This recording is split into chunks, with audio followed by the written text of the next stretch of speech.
Hello दोस्तों, आप लोग कैसे हैं। आशा है आप लोग स्वस्थ होंगे, मस्त होंगे और स्टडी विथ जॉय के साथ व्यस्त होंगे। तो आपका एनसीईआरटी एंजॉय में स्वागत है।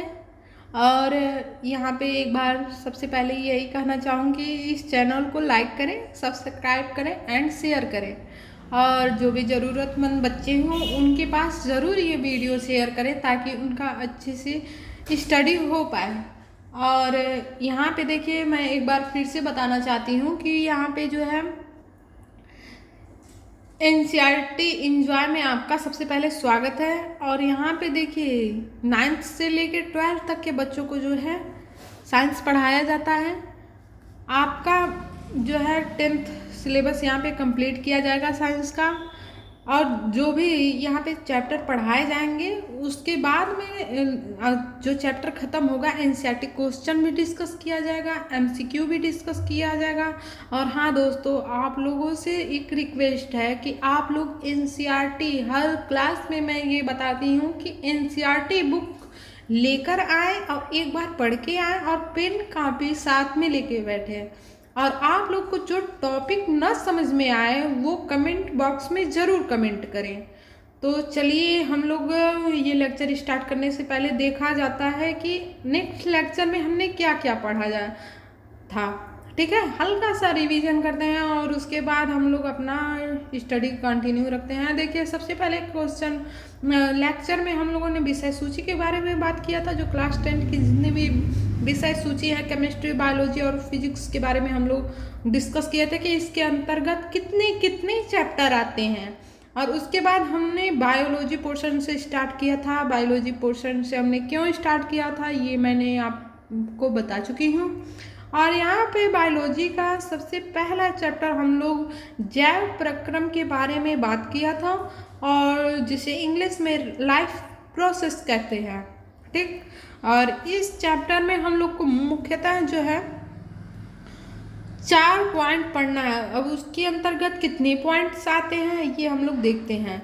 तो यहाँ पे 4 पॉइंट देखिए, सबसे पहला पॉइंट के बारे में हम लोग बात किए थे पोषण न्यूट्रिशन। उसके अंतर्गत देखिए टोटल 10 टॉपिक आते हैं। ठीक है, पहला जो है पोषण, वो उसके प्रकार के बारे में हम लोग बात किए थे। फिर उसके बाद दूसरा पॉइंट स्वपोषी व विषमपोषी परपोषी, विषमपोषी को ही परपोषी कहते हैं, पोषण के बारे में बात किए थे। थर्ड जो है प्रकाश संश्लेषण व आवश्यक कच्ची सामग्री के बारे में बात किए थे। चौथा जो है वातपोत्सर्जन के बारे में बात करेंगे। और पांचवा जो है रंध्र यानी स्टोमेटा के बारे में बात करेंगे। छठा जो है अमीबा में पोषण कैसे होता है इसके बारे में भी बात करेंगे हम लोग। और सातवां जो है मनुष्य के दांत यानी दंत जो होते हैं उसके बारे में बात करेंगे। ये सब आपको एक एक लेक्चर में बताया जाएगा। और यहाँ पे देखिए, मानव में पोषण कैसे होता है उसके बारे में बात करेंगे। जंतुओं में पोषण कैसे होता है, जो अदर जंतु होते हैं उनके बारे में भी बात करेंगे। 10वां पॉइंट यहाँ पे मानव में पाचन की क्रिया कैसे होती है उसको भी डिटेल से समझेंगे। और यहाँ पे देखिए, दूसरा मेन पॉइंट है श्वसन यानी रिस्पायरेशन। उसमें 3 टॉपिक हम लोग को पढ़ना है, वायवीय श्वसन व अवायवीय श्वसन के बारे में जानना है।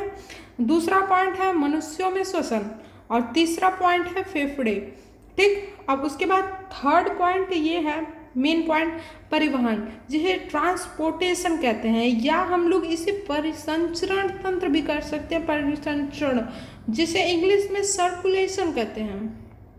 ठीक, इसके अंतर्गत भी हम लोग को 8 पॉइंट पढ़ना है, वो है रक्त का परिसंचरण तंत्र, लसिका तंत्र, रक्त वाहिकाएं, धमनी, शिरा, कोशिका के बारे में पढ़ना है। चौथा जो है रक्त के बारे में पढ़ना है। पांचवा रक्त संगठन के बारे में पढ़ना है। और उसके बाद छठा जो है रुधिर व लसिका में अंतर के बारे में पढ़ना है। और सातवां जो है पादप में परिवहन, भोज व जल का परिवहन पढ़ना है। ठीक, कि जैसे भोजन कैसे जाता पादपों में और जल का परिवहन कैसे। 8वां पॉइंट मानव हृदय संरचना के बारे में पढ़ना है। और चौथा जो है उत्सर्जन, एक्सक्रेशन के बारे में पढ़ना है। ठीक, और इसमें भी 3 पॉइंट हैं, मानव उत्सर्जन तंत्र, और दूसरा जो है वृक्क यानी किडनी के बारे में बात करना है। और ठीक यहाँ पे जैसे फिर थर्ड पॉइंट ये है कि वृक्काणु यानी नेफ्रॉन के बारे में भी बात करना है। ठीक, और यहाँ पे सबसे पहले ये चैप्टर स्टार्ट करने से पहले हम लोग जो है विटामिन्स के बारे में जाना था, क्योंकि ये छोटा सा टॉपिक है। तो यहाँ पे मैंने आपको कुछ विटामिन्स के नाम बताए थे, रासायनिक नाम भी बताए थे और उनसे होने वाले रोगों के बारे में बताया था। और इसे ज़रूर याद रखिएगा, क्योंकि ये जो है क्वेश्चन आपके कंपटीशन में हमेशा पूछता रहेगा। कहीं ना कहीं कंपटीशन में आपको दिखने को मिलेगा ये आसान से क्वेश्चन। तो यहाँ पे विटामिन ए का जो है रासायनिक नाम क्या है, रेटिनॉल, जिससे हम लोग को कौन सी रोग होती है, रोतौंधी। अगर जो ये किसी में कमी हो जाए तो हम पूरे लोग को नहीं होती है मतलब। और यहाँ पे देखिए विटामिन बी, इसका रासायनिक नाम थायमीन और इससे बेरी रोग होता है। विटामिन सी, ये इसका रासायनिक नाम जो है स्कार्बिक अम्ल होता है और इससे स्कर्वी होता है। और विटामिन डी, इसे कैल्सीफेरॉल, जिसे इसमें रोग होता है रिकेट्स, ठीक। और उसके बाद विटामिन ई, टोकोफेरॉल, इसमें कौन सा रोग होता है, बांझपन होता है। और विटामिन के, फिलिक्विनोन, ठीक, इसमें जो है रक्त का थक्का नहीं बनता है। इसको हम लोगों ने काफ़ी अच्छे से एक्सप्लेन किया था। और जय प्रक्रम, ठीक, जय प्रक्रम के अनुरक्षण, यहाँ पे परिभाषा सबसे पहले हम लोगों ने देखा था कि जय प्रक्रम होता क्या है। अनुरक्षण के लिए जिन प्रक्रमों की आवश्यकता होती है उन्हें जय प्रक्रम कहता है। अनुरक्षण जो शरीर की सुरक्षित विकास कर सके उसके बारे में बताया गया है।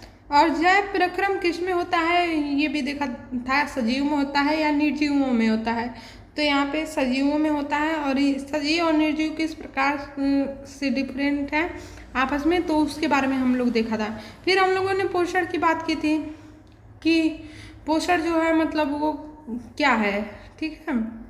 फिर उसके बाद हम लोगों ने भोजन के आधार पर जीवों का वर्गीकरण किया था, ठीक, जो शाकाहारी, मांसाहारी, सर्वाहारी। शाकाहारी यानी ये वेजिटेरियन, जो केवल पेड़ पौधे घास पत्ते भी खाते गए हैं, यही चीज़, ये सब चीज़ें खाने वाले जीव जो है शाकाहारी में आते हैं। फिर मांसाहारी के भी बारे में बात किया था। फिर सर्वाहारी, ओमनिवोरस कौन होते हैं, इसका एग्जाम्पल मुख्यतः हम लोग मानव को दिया था, ठीक। मानव हो सकता है, कुत्ता हो सकता है, कौवा हो सकता है, ठीक, सर्वाहारी में। और देखिए उसके बाद हम लोगों ने पोषण के आधार पर जीवों का वर्गीकरण किया था। तो यहाँ पे पोषण के आधार पर जीवों का वर्गीकरण मुख्यतः 2 प्रकार के जीव होते हैं। तो इसमें कौन कौन से जीव होते हैं, पहला स्वपोषी जीव और दूसरा परपोषी जीव, ठीक। अब देखिए स्वपोषण क्या होता है। स्वपोषण की हम लोग परिभाषा देखे थे। कुछ जीव जो अकार्बनिक स्रोत से कार्बन डाइऑक्साइड CO2 तथा H2O जल के रूप में सरल पदार्थ द्वारा स्वपोषण करते हैं, ठीक। इसके एग्जाम्पल में हम लोगों ने बताया था कि जैसे कुछ पादप होते हैं, कुछ जीवाणु यानी ये ब्लू ग्रीन एल्गी BGA, ठीक। और उसके बाद फिर हम लोगों ने परपोषण के बारे में बात किया था, जिसे हम लोग विषमपोषी भी कहते हैं। तो इसकी डिफिनेशन यहाँ पे हम लोग देखा गया था कि वो जैव प्रक्रम जिसमें जीव अपने भोजन का निर्माण स्वयं न करके, अपने आप से न करके, दूसरे जीव द्वारा निर्मित किए गए भोज्य पदार्थों से पोषण प्रदान करते हैं, ठीक। और उसके बाद यहाँ पे हम लोगों ने पोषण भी 3 प्रकार का होता है, इसके बारे में बात किया था। सबसे पहले प्राणी समभोजी पोषण, ठीक है। फिर मृतोपरजीवी पोषण, फिर उसके बाद परजीवी पोषण। और मैंने यहाँ पे आके बात किया था कि आपको नेक्स्ट लेक्चर में इसको डिटेल से समझाया जाएगा। तो आज हम लोग इसी के बारे में अच्छे से समझेंगे। तो हम लोग का रिवीजन 1 शॉट हो गया। तो अब चलिए हम लोग नेक्स्ट लेक्चर, अपना लेक्चर 2 स्टार्ट करते हैं। और फिर से एक बार दोस्तों बता देना चाहती हूँ कि आप लोग साथ साथ नोट बनाते रहिए और इस चैनल को ज़्यादा से ज़्यादा लाइक, सब्सक्राइब एंड शेयर करिए। तो चलिए बात करते हैं सबसे पहले प्राणी समभोजी पोषण। तो इसका परिभाषा देखते हैं कि ये होता क्या है, ठीक। अब देखिए, वह जैव प्रक्रम जिसमें जीव अपने भोजन का ठोस रूप में ग्रहण करते हैं तथा उसका भक्षण करते हैं, उसको खाते पीते हैं। प्राणी समभोजी पोषण कहलाते हैं। ठीक है, और उसके बाद प्रायः सभी जीव इस प्रकार के होते हैं। ठीक, और उदाहरण के लिए अमीबा, मनुष्य, मेंढक, ये चीज़ें आप लोग याद रखिएगा, ये एनसीईआरटी लाइन से ही है। और उसके बाद दूसरा टॉपिक ये है आपका मृतोपरजीवी पोषण। ठीक, मृतोपरजीवी पोषण क्या होता है? वह जैव प्रक्रम जिसमें जीव अपने भोजन की प्राप्ति के लिए दूसरे मृत जीव, ये चीज याद रखिएगा, मृत जीव के अवशेषों तथा उत्सर्जी पदार्थ, ये चीज आपका मेन पॉइंट है, उत्सर्जी पदार्थ पर निर्भर रहते हैं, मृतोपजीवी पोषण कहलाता है। ठीक, अब एग्जाम्पल के लिए जैसे ये हो गया कि कवक हो गया, बैक्टीरिया हो गया, प्रोटोजोआ हो गया। ठीक है, तो अब देखिए कवक की बात करते हैं तो आप लोग ये देखेंगे कि जैसे अवशेषों की बात किया है या उत्सर्जी पदार्थ हो, उत्सर्जी पदार्थों में जैसे मल वगैरह आ गया तो आप लोग देखे होंगे कि फफूंद वहाँ पे भी होता है।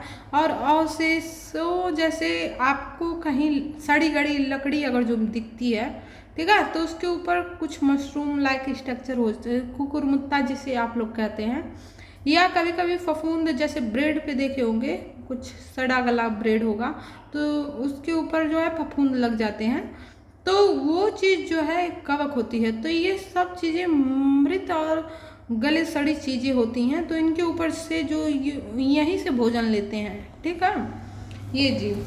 तो यहाँ पे और कुछ बैक्टीरिया भी होते हैं, जैसे बैक्टीरिया कहीं कोई चीज़ रखा गया खाना वगैरह तो सड़ने लगता है, या एनिमल बॉडी वॉडी वगैरह हो गए तो वो बैक्टीरिया के द्वारा अगर जो सड़ने लगती है तो वहाँ से वो लोग भोजन अपना प्राप्त करते हैं और वो लोग उसी बॉडी पे ही रह के अपना पोषण लेते हैं। और देखिए परजीवी पोषण, परजीवी तो इसके बारे में हम लोग समझते हैं, वह जैव प्रक्रम जिसमें जीव अपने भोजन की प्राप्ति के लिए दूसरे जीव तथा जीवों पर निर्भर रहता है। ठीक है, दूसरे जीव, ठीक, परजीवी पोषण कहलाता है। ठीक, एक जीव दूसरे जीव के ऊपर निर्भर रहेगा। अब एग्जाम्पल के लिए जूं, जोंक, अमरबेल, अमरबेल ये पेड़ पौधों के लिए एग्जाम्पल है। अमरबेल जैसे आप लोग कभी भी आम या जो महुआ होता है गांव में कहते हैं, या बरगद या पीपल के पेड़ पे एक मतलब पौधा, दूसरा पौधा आप लोग देखते होंगे कि निकल आया है। ठीक है, तो एक अमरबेल इस तरह से कुछ घूम घूम कर मतलब होता है लता लाइक स्ट्रक्चर। ठीक, तो दूसरे पेड़ पे जाके वो मतलब होता है, पनपता है। तो ये पादप के लिए एग्जाम्पल हो गया, परजीवी के लिए। और ये देखिए जूं, जैसे सर में बहुत से आप लोग जूं देखे होंगे, अगर जो हो सकता है आप लोग के भी सर में पड़े हो। और उसके बाद देखिए फिर ये जोंक, जोंक जैसे देखिए किसी का खून चूसने के लिए दूसरे जीवों के बॉडी पे चिपक जाती हैं और वहीं से उसका खून चूसते रहते हैं, उनके बॉडी पे रहते हैं। तो ये सब जीव जो है परजीवी पोषण कहलाते हैं, ये दूसरे जीवों पर निर्भर रहते हैं। और उसके बाद देखिए यहाँ पे अब हम लोग थर्ड पॉइंट का बात करेंगे। जैसा हम लोग को क्लास स्टार्ट होने के पहले हमने कई टॉपिक्स के बारे में बताया गया था, तो पोषण में थर्ड पॉइंट ये है कि प्रकाश संश्लेषण व आवश्यक कच्ची सामग्री, ये आपका थर्ड पॉइंट है।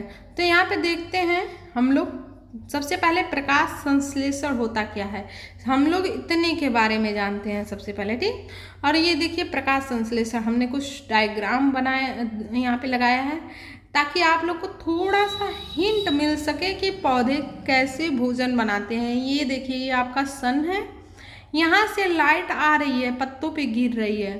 ठीक, और उसके बाद ये कार्बन डाइऑक्साइड CO2 है।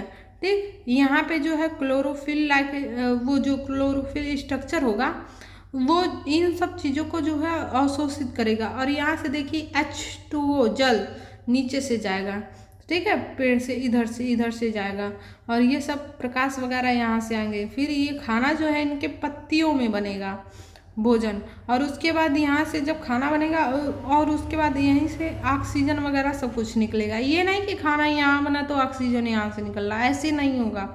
ये भी हो भी सकता है, लेकिन ज़्यादातर जहाँ खाना बनता है वहीं से ऑक्सीजन रिलीज हो जाता है। ठीक, और उसके बाद देखिए यहाँ पे हम लोग प्रकाश संश्लेषण के बारे में समझते हैं कि प्रकाश संश्लेषण होता क्या है।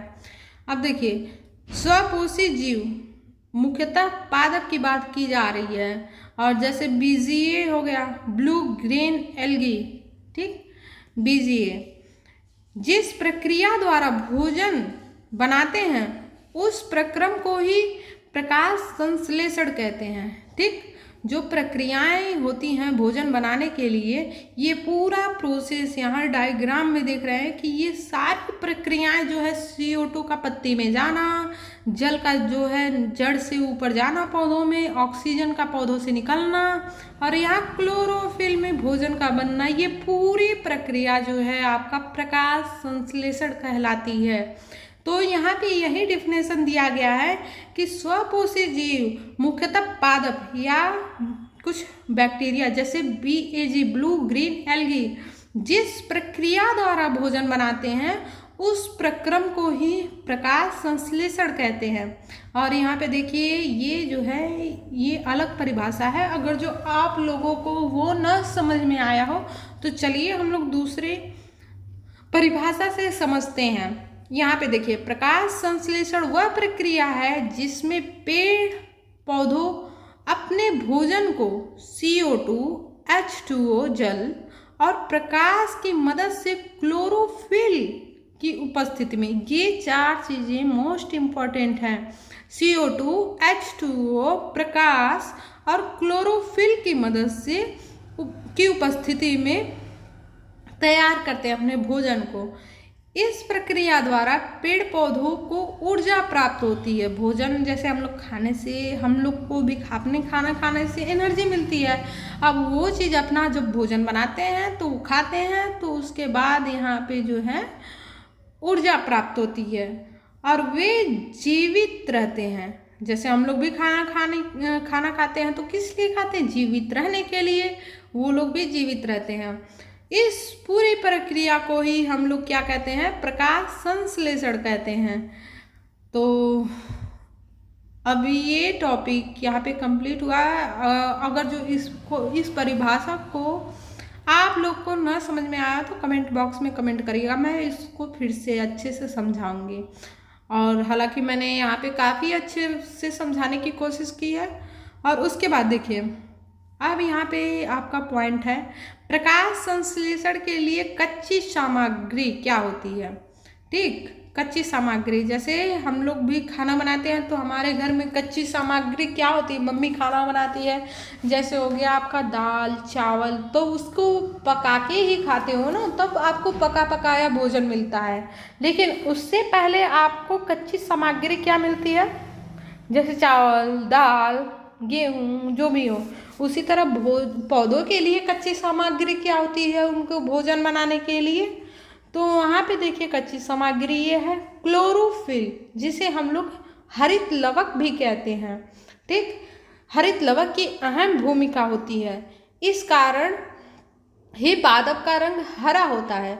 अब ये पूछा जा सकता है आप लोगों से कि पादपों का रंग क्यों हरा होता है, तो आप लोग बता सकते हैं कि उसमें क्लोरोफिल पाया जाता है, जिसे हिंदी में हम लोग हरित लवक कहते हैं। ठीक, तो सबसे पहला कच्चा पदार्थ जो है हम लोग को क्लोरोफिल की आवश्यकता होगी। और उसके बाद जो है फिर दूसरा कच्चा पदार्थ क्या है? जल, जो हमें जड़ों द्वारा मिलता है, H2O। ठीक, और उसके बाद सूर्य के प्रकाश की भी आवश्यकता है। ऐसा तो नहीं हो सकता है कि आप लोग कोई भी लाइट वगैरह जला दिए उसमें पेड़ पौधा आएगा, ऐसी बात नहीं होती है।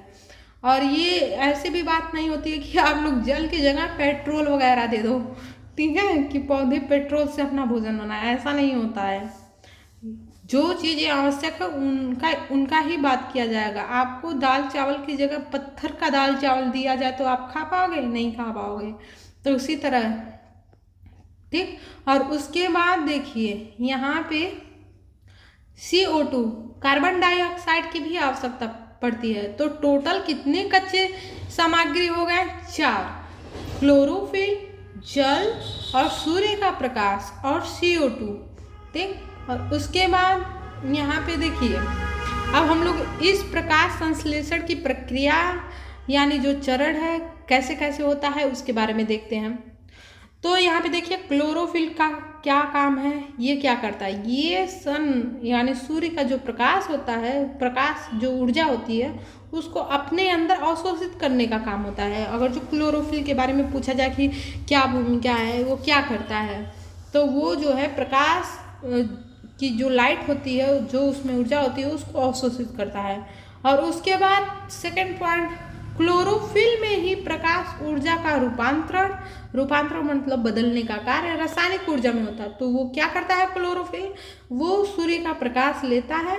यहाँ पे देखिए क्लोरोफिल, ये संरचना सूर्य का प्रकाश को अपने अंदर अवशोषित किया और यहाँ पे सूर्य के प्रकाश को जो है रासायनिक ऊर्जा में परिवर्तित करता है। ठीक। अब यहाँ पे देखिए ये पेड़ पौधे का वो स्ट्रक्चर लिया गया और फिर ये किस प्रकार से हो रहा है, ये इसका जो है संरचना है स्टोमेटा। ठीक है। अब यहाँ पे देखिए स्टोमेटा जो है रंध्र जिसे कहते हैं हिंदी में रंध्र। ठीक। यहाँ पे खुल रहा है, बंद हो रहा है। ठीक। और उसके बाद इसमें अंदर जो क्लोरोफिल पाया जाता है उसमें जो है सारी प्रोसेस होती हैं।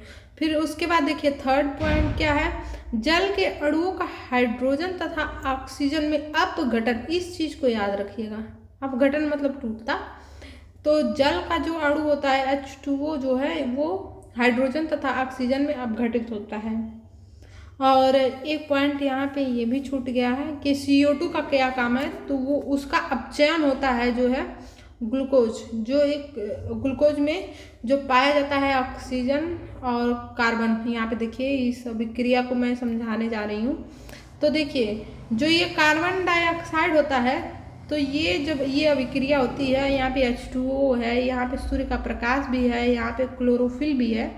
और उसके बाद ये अभिक्रिया में उत्पाद क्या बना है, तो देखिए CO2 द्वारा यहाँ पे ये कार्बन आया है अपचयन द्वारा। ठीक। और यहीं से ये O2 आया है। अगर जो पूछा जाए कि ग्लूकोज में CO2 का मतलब ग्लूकोज में कार्बन और ऑक्सीजन कहाँ से आया, तो ये आप लोग बता सकते हैं कि कार्बन डाइऑक्साइड से अपचयन द्वारा अपचयित होकर। और उसके बाद ये जो ऑक्सीजन है 6 ऑक्सीजन वो कहाँ से आए, तो देखिए ये जो H2O है तो इसका अपघटन होता है। अपघटन मतलब टूटना। ठीक है। ये टूट कर क्या बनाया है, ऑक्सीजन, जो पौधों की पत्तियों द्वारा बाहर निकल जाता है। और वही ऑक्सीजन हम लोग वायुमंडल में वो चला जाता है। तो वायुमंडल से हम लोग ऑक्सीजन ले करके अपने श्वसन प्रक्रम को करते हैं।